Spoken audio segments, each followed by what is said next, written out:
입동이 지났습니다. 요즘 날씨가 굉장히 추워지고 있는데요. 감기에 유념 마시고 건강에 어려움이 따르지 않도록 조심해 주시길 부탁합니다. 특별히 우리 어르신들 건강에 많이 조심하시길 바랍니다. 겨울이 되면 또 몸도 굳어지니까 또 여러 가지 활동에 장애가 많이 생기게 됩니다. 어려움이 생기지 않도록 관리를 잘 해주시길 부탁합니다. 오늘은 이 본문의 말씀으로 기도자의 자세라는 제목의 말씀 가운데 은혜를 얻고자 합니다. 기도에 대한 바른 자세를 갖는 것은 기도하는 것보다 더 중요하지요. 아무리 많이 기도한다고 할지라도 우리가 어떤 자세로 기도하는가에 따라서 그 기도의 응답이 가름되어질 수가 있기 때문에 그런 겁니다. 단지 기도하고 있다는 것이만 만족하게 되면 기도가 형식적으로 되기가 쉽죠. 또 기도의 깊은 자리에 도달하는 것이 굉장히 어렵습니다. 오늘 이 본문의 말씀은 기도자들이 갖추어야 되는 기본적인 자세를 우리에게 이야기해 주고 있는데요. 그런데 오늘 이 본문에 언급된 비유를 보게 되면 본문의 앞에 언급된 또 다른 비유가 있죠. 불의한 재판관의 비유와는 좀 다른 주제를 갖고 있는 것 아닌가, 그런 생각을 가지는 경우가 있습니다. 얼핏 보면 기도가 아니라 겸손한 생활에 대해서 이야기하고 있는 것이다, 이렇게 느껴질 수도 있습니다. 본문의 마지막 절인 14절 하반절에도 무릇 자기가 높아지는 자는 낮아지고 자기를 낮추는 자는 높아지리라, 그렇게 이야기하고 있는 것을 보게 되기 때문에 그런 것이죠. 그러나 이 비유가 가르치고 있는 초점은 기도입니다. 바리새인의 기도와 세리의 기도를 대비시키면서 바른 기도의 모습은 어떤 것이 되어야 되는가를 우리에게 아주 명확하게 알려주는 구절로서 이 비유의 내용을 생각해 볼 수가 있습니다. 오늘 이 본문의 말씀의 시작은 이렇게 시작되고 있죠. 또 자기를 의롭다고 믿고, 또라는 말로 시작되고 있습니다. 이런 정황으로 본다면 앞에 나오는 불의한 재판관의 비유와 같은 의미를 지니고 있다, 이런 뜻으로 또라는 표현을 쓰고 있다고 볼 수가 있는 것이지요. 다시 말하자면 겸손한 생활이나 의의를 얻는 방법에 관한 교훈이라기보다는 기도에 관한 교훈이 된다는 것을 생각해 볼 수가 있습니다. 사실 불의한 재판관의 비유도 기도에 관한 비유의 내용이기 때문에 그런 것이지요. 이 비유가 지시하는 바가 그렇다면 겸손과 기도 생활이 어떻게 연결되고 있는 것이고 의롭다함을 받는 것과 회개가 어떻게 관련되는지를 초점을 맞추어서 해답을 찾아가는 것도 오늘 유익한 시간이 될 수가 있을 겁니다. 14절에 제가 방금 읽어드렸던 그 내용들, 무릇 자기를 높이는 자는 낮아지고 자기를 낮추는 자는 높아지리라, 이 말씀도 기도할 때 옷을 찢고 죄를 뒤집어 쓰는 그런 행동을 가리키는 것이 아니고요, 삶 자체가 겸손한 사람들의 기도에는 하나님의 응답이 따른다는 그런 내용으로 이 말씀을 이해해 볼 필요가 있다는 사실입니다. 우리는 종종 신앙의 인격이 고매한 사람들을 만날 때에 그분들에게 공통된 두 가지의 특징을 생각해 볼 수가 있습니다. 한 가지가 뭐냐 하면 그분들이 말씀에 굉장히 집착하게 되고 말씀을 주의 깊게 듣는 그런 모습을 보인다는 사실이에요. 또 한 가지는 기도의 깊이가 있다는 것을 느껴볼 수가 있습니다. 그들은 기도를 대충대충 하는 법이 없습니다. 전력을 다하여 기도하기를 원하고요, 기도를 통해서 하나님과의 소통의 끈을 놓지 않으려는 그런 모습을 종종 보게 되는 겁니다. 우리가 기도에 많은 시간을 투자하면 투자할수록 우리의 인격의 변화를 체험할 수가 있게 되는데요, 천박하고 적극적이던 그런 사람들이 오히려 고매한 성정의 모습으로 바뀌어지는 것을 종종 보게 됩니다. 세상의 학문에 있어서 뛰어나지 못하다 할지라도 지혜로운 인격을 갖춘 사람들이 바로 기도의 생활로 통해서 나타나게 되는 것을 종종 확인해 볼 수가 있죠. 기도의 세계에 사는 사람들은 죄에 대한 아주 민감한 반응들을 보입니다. 왜냐? 하나님은 죄가 없으신 분이신데 하나님과 긴밀한 소통을 하다 보면 하나님의 그 귀한 뜻을 내 마음속에 체득하기 때문에 하나님의 뜻과 똑같은 뜻으로 모든 것을 바라볼 수가 있죠. 하나님이 죄를 싫어하신다면 우리 역시 죄를 싫어할 수밖에 없는 그런 삶의 모습들을 보이게 되는 겁니다. 자기의 내면을 살피고 삶 속에 묻어나오는 마음의 작용들을 헤아리면서 하나님 앞에 살고자 노력하는 모습들을 반드시 갖출 수 있게 된다는 사실이에요. 이런 점에서 볼 때 예수님께서 본문에서 기도에 관해서 말씀하시면서 낮아짐에 관해서 언급하고 있는 것 너무나도 당연한 의미를 가지고 있다, 이렇게 생각해 볼 수가 있는 것이지요. 이 비유에 등장하는 인물은 두 사람인데 한 사람은 바리새인이고 한 사람은 세리입니다. 이 두 사람이 다른 곳이 아닌 성전에서 기도하고 있다고 그러죠. 바리새인은 너무 나무랄 데가 없이 도덕적인 삶을 잘 살고 있는 사람의 하나의 표상의 모습을 보이고 있습니다. 그리고 그들의 삶은 다분히 성전을 중심으로 하고 살아가고 있었던 사람이기도 했습니다. 그러니까 얼마나 할 말이 많겠습니까? 내세울 만한 그런 내용들이 많이 있는 것이지요. 오늘 본문 11절의 말씀을 보아도 하나님이여 나는 다른 사람들 곧 토색, 불의, 간임을 하는 자들과 같지 아니하고 이 세리와도 같지 아니함을 감사나이다. 나는 일일에 2번씩 금식하고 또 소득에 11조를 드리나이다. 우리는 이 바리새인이 드리는 이 경건한 기도에서 참 대단한 사람이라는 것을 우리는 생각해 볼 수가 있죠. 이렇게 확신성 있게 기도하기도 힘들 뿐만 아니라 이렇게 모습을 갖추고 살아가는 것도 굉장히 힘든 일인데 오늘 이 바리새인은 이렇게 담대하게 이런 기도의 제목으로 기도하고 있는 겁니다. 그렇지만 세리의 기도를 들어보시길 바랍니다. 하나님이여 불쌍히 여기옵소서. 나는 죄인이로소이다. 하나님, 나를 좀 불쌍히 여겨주세요.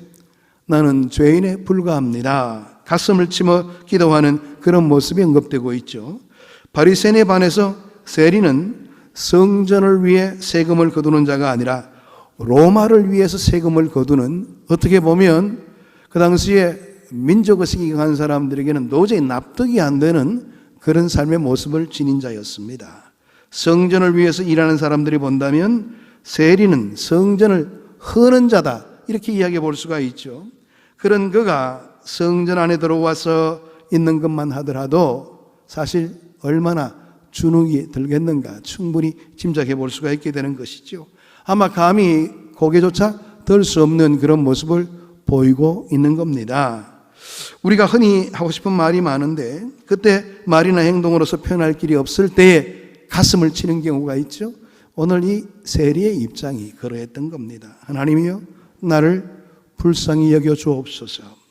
세리에게는 이 기도밖에 다른 기도를 할 수 없었던 겁니다. 지은 죄를 고백하려 해도 너무 많아서 일일이 거론하기도 부끄러운 것이고요. 또 그렇게 거론해봤자 오히려 자기에겐 더 상처가 될 뿐이니까 그 말조차도 꺼내기가 힘든 그런 위치에 서 있는 겁니다. 그래서 하나님, 마음속에 드리고 싶은 기도가 많지만은 무엇을 말해야 할지 모르겠나이다. 드릴 기도라고는 저를 불쌍히 여겨달라는 기도밖에 할 수 없습니다. 이렇게 말하고 있는 겁니다. 세리는 바리새인보다 실제로 죄를 많이 지은 사람이지요. 우리가 아주 객관화시켜서 말아보더라도 이 세리와 바리새인들을 비교해서 보게 된다면 역시 세리가 죄인이면 틀림이 없습니다. 그런데 이렇게 슬픈 마음으로 가슴을 치며 얼굴조차 들지 못한 채 눈물을 뿌리며 기도했던 세리가 당당하고 거창한 기도를 드린 바리새인보다 의롭다함을 받고 성전을 내려갔다는 것이 오늘 이 본문의 말씀의 내용입니다. 세리의 삶 자체는 의로운 삶이 아니었는데도 무엇이 그로 하여금 하나님으로부터 이렇게 의롭다고 여김을 받을 수 있는 근거가 된다는 말입니까? 그것은 바로 세리가 죄를 많이 지었지만 진정한 참회를 통해서 정결한 사람이 되었기 때문이라. 그 마음 속에 통회자복하는 마음을 가지고 주님께 부르짖었기 때문에 그 모습을 귀히 바라보신 주님께서 그래, 너의 이 기도의 모습이 의로운 기도지, 이렇게 여김을 받게 되었다는 겁니다. 이에 반해서 바리새인은 자기 자신에 대해서 너무 과신했죠. 사실 이 세상에서 제일 믿지 못할 것이 우리 사람들의 모습입니다. 우리 자신을 너무나 잘 알고 있습니다. 우리는 모두 전적으로 부패한 존재이기 때문에 우리 자신의 힘으로는 도무지 의로운 삶을 완벽하게 이루어낼 수가 없는 겁니다. 시시때때로는 죄악의 구덩이 속에서 헤맬 때가 많은 것이 우리의 모습이지요. 이 한계를 바리새인들은 깨닫지를 못하고 단지 보이기 위한 의의를 주장하며 생활해왔던 겁니다. 바리새인이 주님이 전해주시는 복음을 거절했던 것도 바로 이 같은 이유 때문이 아닌가 생각해 볼 수가 있죠. 자기는 완벽하게 살고 있다는 겁니다. 행동으로 봤을 때 정말 나는 흠잡을 데 없는 행동으로 열심을 내고 있는데 뭐가 문제가 되나, 이런 의식을 가지고 있었기 때문에 주님께서 회개를 요청했을 때도 그들은 회개하지 않았던 겁니다. 그러나 바리새인들이 의로운 행동을 한다고 해도 하나님의 눈에는요, 세리와 똑같은 죄인에 불과한 것이지요. 죄가 크나 적으나 하나님의 눈에는 그게 다 도토리 키재기 같은 느낌을 가질 수밖에 없는 겁니다. 그렇다면 죄인이 취해야 될 행동이 뭐가 되겠습니까? 잘못을 자복하고 은혜를 구하는 것밖에 없는 것이지요. 세리는 바로 이것을 감당했기 때문에 주님의 은혜로 의롭다 인정받게 되는 겁니다. 결국에는 하나님이 평가하시는 것이죠. 내가 평가하는 것이 아니라는 사실입니다. 우리 신앙생활하면서 내가 나 자신을 바라보면서 흐뭇해질 때가 많습니다. 이건 큰 착각이죠. 바리새인들의 눈에는 세리를 이렇게 다루시는 예수님이 얼마나 불공평해 보였는지 모릅니다. 바리새인들은 매일 먹고 마시고 출입하는 것까지도 세세히 율법을 따지면서 생활해왔던 사람들인데, 그렇게 살아온 자신들은 의롭다 의공을 받지를 못하고 오히려 세리가 인정받는 것 자체를 받아들일 수가 없었던 것이지요. 그러나 그들이 받아들이든 그렇지 않든 간에 그것은 상관없는 일입니다. 그것은 바로 복음이기 때문에 그렇습니다. 성경에 말하고 있는 복음은 바로 그겁니다. 주님 앞에 자신의 죄인됨을 고백할 줄 알고 주님의 도움을 요청할 줄 아는 그 자에게 복음의 놀라운 역사가 허락된다는 사실입니다. 결국 우리는 여기서 기도를 통해서 하나님의 은혜로 살아가는 사람들이 바로 우리구나, 우리의 의로움 때문에 우리가 살고 있는 존재가 아니라 정말 하나님의 은혜로 우리는 살 수가 있다는 것을 고백할 수가 있게 되는 것이죠. 지금 예수님께서 이 비유를 통해서 가르쳐 주시고자 하는 것은 세리의 삶이 아닙니다. 세리의 참회하는 태도고, 또 죄인임에도 불구하고 갈급한 마음으로 하나님을 찾는 신앙이 기도에 있어서 얼마나 중요한 것인지를 우리에게 말하고 싶으셨던 겁니다. 만약 세리가 참여하지 않았더라면 바리새인들이 그렇게 지탄받았던 것보다 더 많은 그런 꾸지람이 있을 거예요. 세리가 지금 절망적인 마음으로 참여하고 있는 것은 단지 죄가 많기 때문이라 이렇게 이야기하기는 곤란합니다. 오히려 하나님께 나아가고 싶은 그런 갈망으로 인해서 자신이 죄인됨을 다시 한 번 더 뼈저리게 느끼고, 또 자신의 죄가 점점 절망적으로 다가오고 있다는 것을 느꼈기 때문에 이 세리는 때를 놓치지 않고 주님 앞에 나와서 뜨거운 마음으로 자신의 잘못된 모습들을 드러내놓기를 원했던 겁니다. 여러분, 우리가 기도하지 않는다는 것은 그만큼 내가 의롭다고 생각하고 있는 증거가 아닐까, 저는 그렇게 생각해 보았습니다. 얼마나 당당하면 기도하지 않고 지낼 수가 있는가 하는 점이에요. 그런데 의외로 많은 사람들이 이렇게 당당하게 살고 있는 분들이 계십니다. 나는 기도하지 않아도 되는 것처럼. 언제 기도하십니까? 그렇게 한번 물어보면 식사할 때 기도하죠. 잠잘 때 기도하죠. 이겁니다. 물론 기도하지 않는 것보다 기도하는 것이 더 나은 거죠. 그러나 그것으로 만족해야 될 것은 아니죠. 정말 우리의 심령을 다하여 하나님과 함께 하고자 하는 소통의 우리의 모습들이 없다면 우리는 기도하는 게 아니라는 거예요. 요식적인 행위에 불과한 것이죠. 만약 우리가 그저 주일이나 지키고 헌금이나 좀 내는 것으로 의의를 삼고 그것이 신앙생활의 전부인 것처럼 생각하는 교만한 마음을 버리지 않는 한 우리는 우리의 기도를 가로막고 있는 더러운 죄악들을 제대로 볼 수가 없습니다. 바리새인처럼 자기 의에 빠지는 교만이 하나님을 향한 우리의 갈망을 아싸가버리고 마는 그런 모습들로 나타나게 될 겁니다. 또한 그러한 갈망이 없기 때문에 자신을 정확하게 바라보는 눈마저도 잃어버리게 되는 그런 경우가 허다히 많다는 사실입니다. 그러나 참회의 기도는 우리를 정결하게 만들어줍니다. 우리가 이전에 어떠한 삶을 살아왔든지 하나님은 참회하는 사람들을 정결한 자로 여기시고 그들과 만나주신다는 사실입니다. 이러한 긴밀한 교제를 원하시는 하나님께서 그 사람들의 기도를 왜 들어주지 않겠습니까? 이제 우리의 삶은 날마다 하나님의 말씀을 따라 살기를 갈망하게 되게 되는 것이고, 또 우리가 주님 안에, 주님이 우리 안에 계시는 진정한 소통을 이룰 수 있는 기회를 가질 수가 있게 되는 겁니다. 기도는 영혼의 호흡이라고 그러죠. 영혼이 숨쉬지 않으면 죽은 것입니다.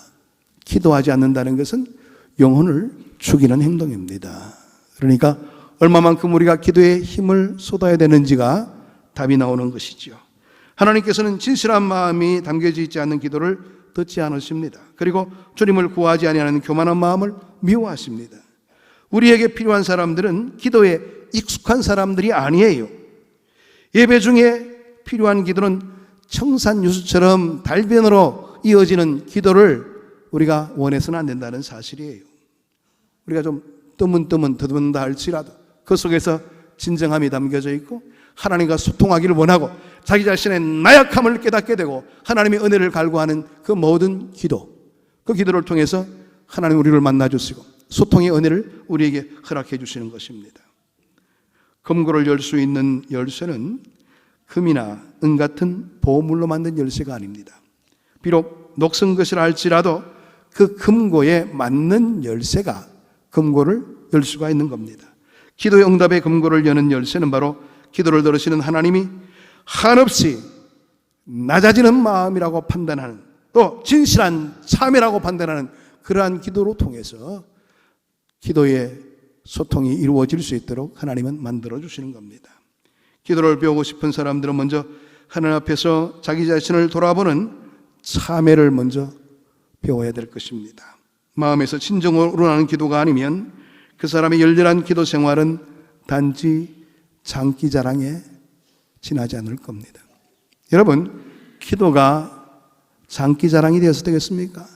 저 양반은 기도는 잘해, 이렇게 평가받고 싶으십니까?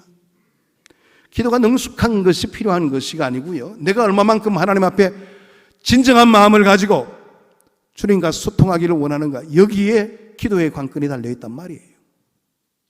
오늘 우리의 기도의 모습이 어떤 모습으로 나가고 있는지를 점검해 보시기를 바랍니다. 주님은 이러한 요구에 정말 하나님의 그 귀한 뜻 속에서 응답의 놀라운 역사를 허락해 주실 겁니다.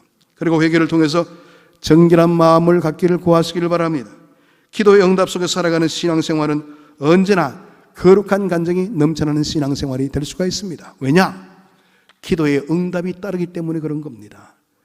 기도의 응답이 있으면 훨씬 더 우리의 신앙생활에 활력이 넘쳐나죠.